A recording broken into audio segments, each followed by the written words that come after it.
So when you want something, when you ask for more money, it goes into the vortex and it begins attracting unto itself.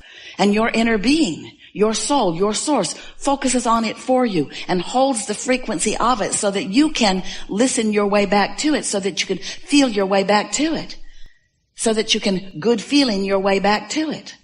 And once you get on the scent of it, once you get on the vibrational scent of it, once you hear or sense the subtlety of it, and you receive that first thought that matters to you, that first thought that's strong enough that you received it and different enough that you know you didn't think it. And that's really what we're wanting to talk with you about, is you getting into the receptive mode so you can tell when you're receiving from your source who knows about your vortex, or whether you're receiving from someplace else that neither knows or cares about your vortex. So for a while we've been calling this gathering the art of allowing, the art of you figuring out how to allow yourself to be in the vibrational vicinity of the stream of consciousness that's coming from your inner being, so that you can hear the subtle at first. It gets louder and more defined and easier for you to hear. Rampage of information and guidance that is coming forth from your inner being. So you ask for it. Contrast caused you to do that. And Source answered it. But the answer of Source is vibrational and it's subtle, and you gotta listen. And that's what step 3 is. You've got to get into the receiving mode, which really means you've got to turn off the receiving mode of I can't do that, or I don't know how to do that, and turn on the receiving mode of this is a simple thing for me to do. You have to turn off the receiving mode of what won't work and turn on the receiving mode of what does work. You have to turn off the pessimistic receiving mode and turn on the optimistic receiving mode. You have to turn off the hate and turn on the love. You have to turn off the confusion and turn on the clarity. It's very different frequencies. Every subject is really 2 subjects, wanted and absence of it. And sometimes, without even knowing it, you're tuned to the receiving mode of the absence of it rather than the presence of it. And then you say, why is it not coming to me? And your inner being is saying, not only is it coming, it has come. And not only is it real, but it is so real that we are projecting to you clear thought of your path of least resistance to follow your way right to it. And you say, oh good, maybe, oh good, then I will just beat a very fast path to the conclusion of this. And we say, yes, we want that for you, but we also want for you to understand that the path keeps unfolding, that it's like a pipeline that's got all the new stuff getting ready to manifest, getting ready to manifest, getting ready to manifest. Oh, manifest. Yay.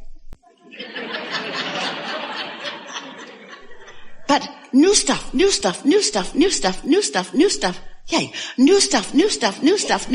stuff. And how does the new stuff get there?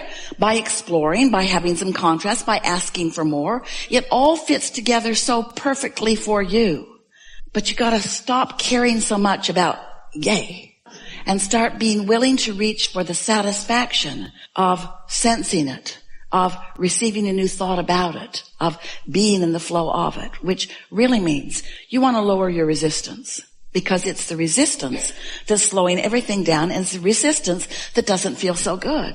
Now, resistance and contrast, how are they different? They're not so different. Contrast is important for you to know what you do want. You have to know some of what you don't want. Well then, Abraham, weren't we born into an environment of resistance? Yes. Well then, why are you ragging on us all the time about having so much resistance? Because you make a career out of it. Because you stay stuck in step 1.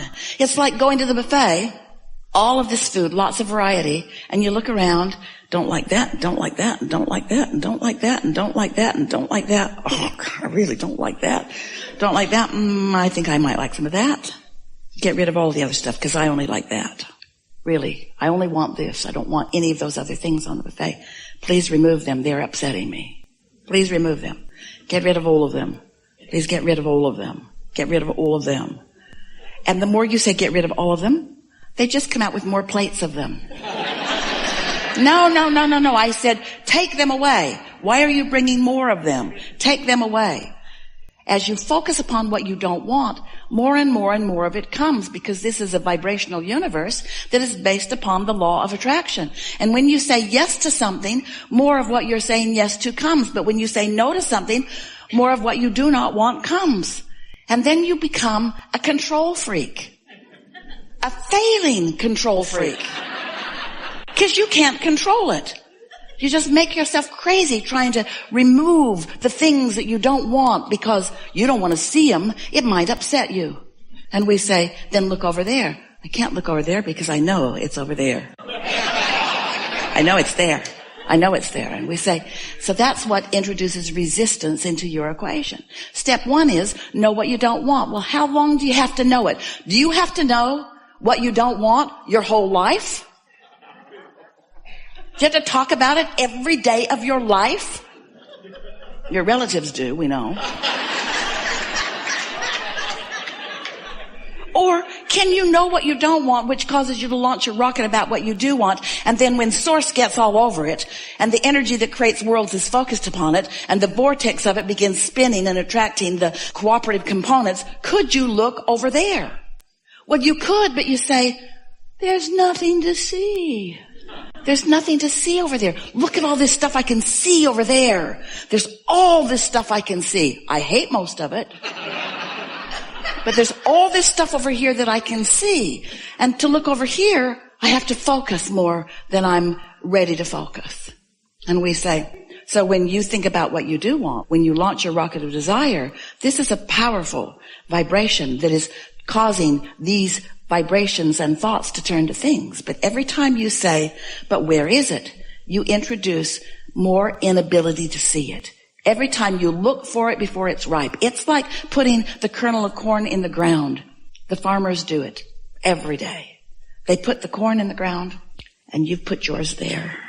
And then you say, I'm ready. I'm ready to see you. I want you to become big, and I want you to have lots of ears of corn, and I want to eat you or sell you. I want to sell you. You don't just stomp on the ground in anger. All of you don't. You're not discouraged that it hasn't immediately become all that you know it has a potential of being, because you know there's a process. You know that there's a becoming. And we want you to accept this magnificent vortex and all that it holds and all that it has already become already. But you've got to tune to the frequency of it so that this matters so much so that you can translate it into something satisfying and something else satisfying and something else satisfying and something else satisfying and something else satisfying. It's like this fetus in the womb. And you are very happy for it to become and become and become and become and become and become. Because you know in time it's going to come out where you can see it, where you can enjoy it, even in its infancy and being a physical manifestation. You trust that process, you understand that process, and this is the same. Haven't you ever wondered how the becoming of what has become has become? Haven't you ever wondered how that comes about? Do you see any pipelines trucking things in from other planets? Do you realize what your economy looks like in comparison with 100 years ago? Because you, as humans, have been turning thoughts to things. You are magnificent creators, but you suffer unnecessarily because you're holding out for the manifestation and then holding yourself in dissatisfaction through most of the process, and therefore slowing the process down and sometimes never realizing it at all. So we want you to feel from us the difference between an offering of a thought from source. In other words, let's call it a revelation. A revelation from source. In other words, your inner being knows what's in your vortex and knows where you stand in relationship to it and is revealing to you at all times wonderful ideas and suggestions and impulses that would lead you on your path of least resistance. And the reason that we say least resistance, your path of least resistance, is because you've put some resistance on your path, and it's all right. Your inner being knows where all of your hang-ups are and knows how to guide you around it. So your inner being is offering you these impulses. The revelation is happening all day, every day. But there's something that you've got to do. You've got to do step 3. You've got to get in the receiving mode. You have to be receptive. You have to receive the revelation. You have to allow yourself to hear it. So that means you've got to tune your tuner. You can't be focused on what you don't want and tune your tuner to what you do want. You can't be focused upon the absence of something and tune your tuner to the presence of something. You got to tune your tuner to the presence that your source sees. Ooh, have not said that to you that way before. You've got to tune your tuner to what your source sees, you little faker. So how do I tune myself to something that I cannot see? So you got to feel your way there, but you got to understand how it works. You got to understand that you are more than you. You are source energy and you are you. And you can't feel only you. You can't only feel only you because you are more than only you. Haven't said this to you this way before.